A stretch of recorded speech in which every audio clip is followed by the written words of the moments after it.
여러분, 한 가지 질문을 드릴게요. 만약 누군가가 우리 집 창고에서 소 한 마리를 훔쳐갔다면 그 사람은 얼마를 물어내야 할까요? 소 한 마리? 아니면 두 마리? 그것도 아니면 무려 5마리? 네, 맞아요. 수천 년 전 하나님이 직접 만들어주신 법에는 이런 내용이 들어있어요. 그것도 아주 세밀하고 아주 공정하게요. 오늘 우리가 함께 살펴볼 출애굽기 22장은 거창한 기적 이야기가 아니에요.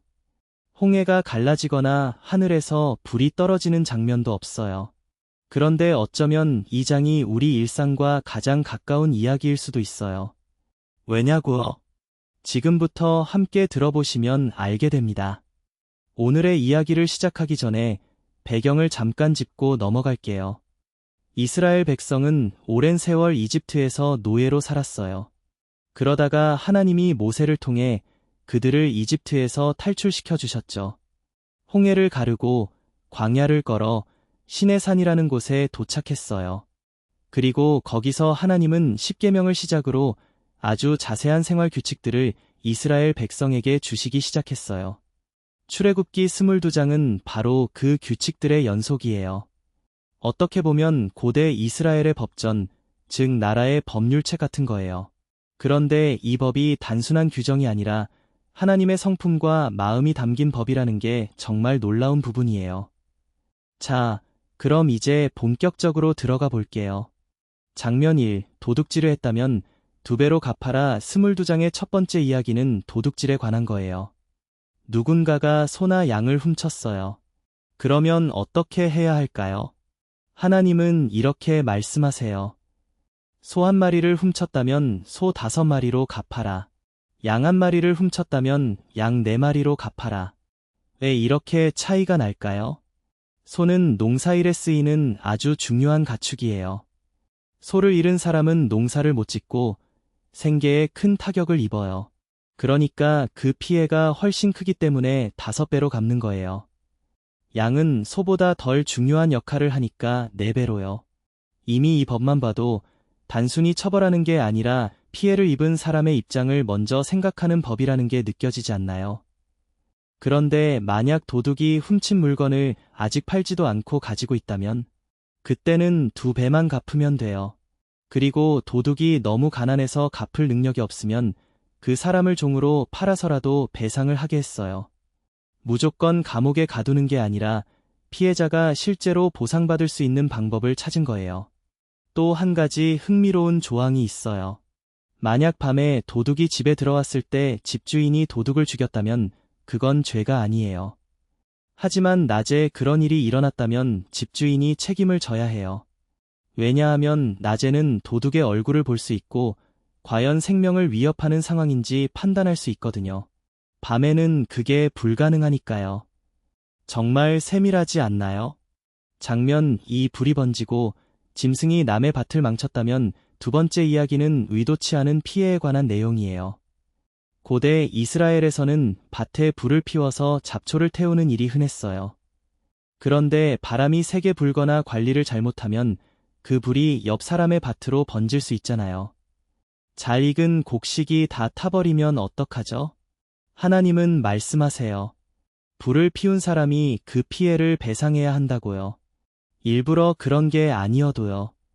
왜냐하면 자기 행동의 결과에는 스스로 책임을 져야 하기 때문이에요. 짐승 문제도 마찬가지예요.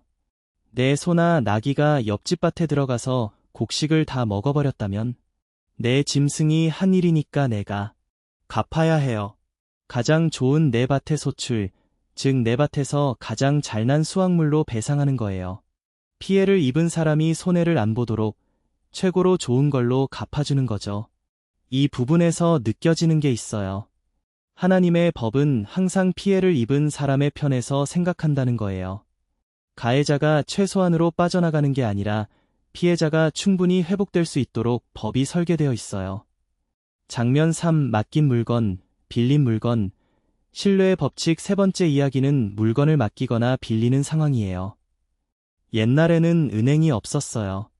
그래서 여행을 떠나거나 자리를 비울 때 귀한 물건이나 돈을 이웃에게 맡기는 일이 흔했어요. 그런데 맡긴 물건이 도둑을 맞거나 없어졌다면 어떻게 해야 할까요? 하나님은 이 경우를 아주 꼼꼼하게 구분하세요. 만약 도둑이 잡힌다면 도둑이 2배로 배상해요.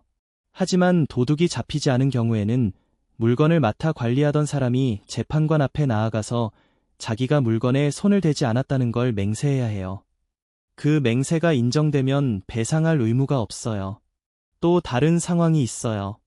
내가 이웃에게 소나 나귀, 양 같은 짐승을 맡겼는데 그게 죽거나 다치거나 도망갔다면요? 이때도 맡은 사람이 일부러 그런 게 아니라는 걸 증명하면 배상 의무가 없어요. 하지만 만약 그 짐승이 도둑 맞았다면 맡은 사람이 배상해야 해요.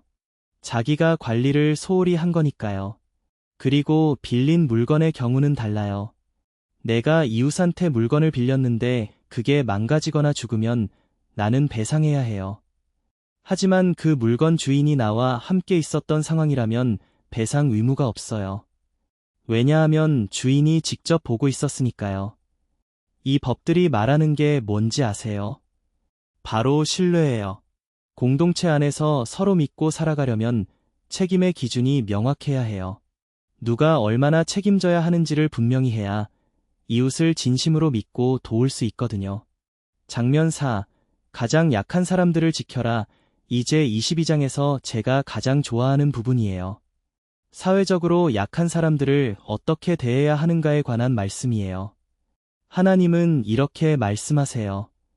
나그네를 압제하지 말고 학대하지 마라. 너희도 이집트에서 나그네였으니까. 나그네, 즉 다른 나라에서 온 외국인이나 고향을 떠나 떠도는 사람들은 고대 사회에서 정말 아무런 보호를 받지 못했어요. 땅도 없고 인맥도 없고 법적 권리도 거의 없었죠. 그런 사람들을 괴롭히지 말라고 하나님이 직접 말씀하시는 거예요. 그 이유가 뭔가요? 너희도 한때 그런 처지였기 때문이에요. 이스라엘 백성은 이집트에서 오랫동안 나그네이자 노예로 살았어요. 그 고통을 직접 경험했기 때문에 같은 처지에 있는 사람을 외면하면 안 된다는 거예요. 공감과 기억에서 나오는 도덕이에요. 정말 깊고 아름답지 않나요? 과부와 고아에 대한 말씀도 있어요. 하나님은 말씀하세요. 과부나 고아를 억울하게 하지 마라. 만약 그들이 내게 부르짖으면 나는 반드시 그 소리를 들을 것이다. 하나님은 약한 사람들의 울음소리를 절대 외면하지 않으신다고 직접 약속하세요.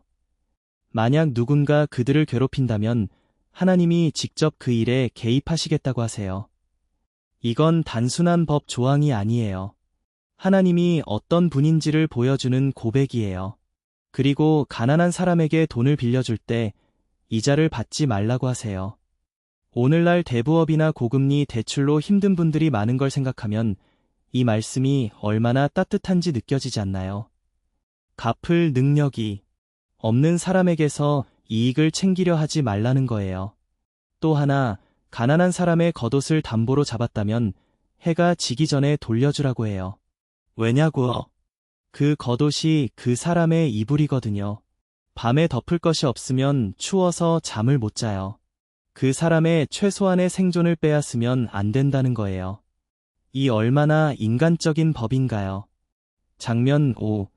하나님께 드리는 마음 22장의 마지막 부분은 하나님과의 관계에 대한 내용이에요.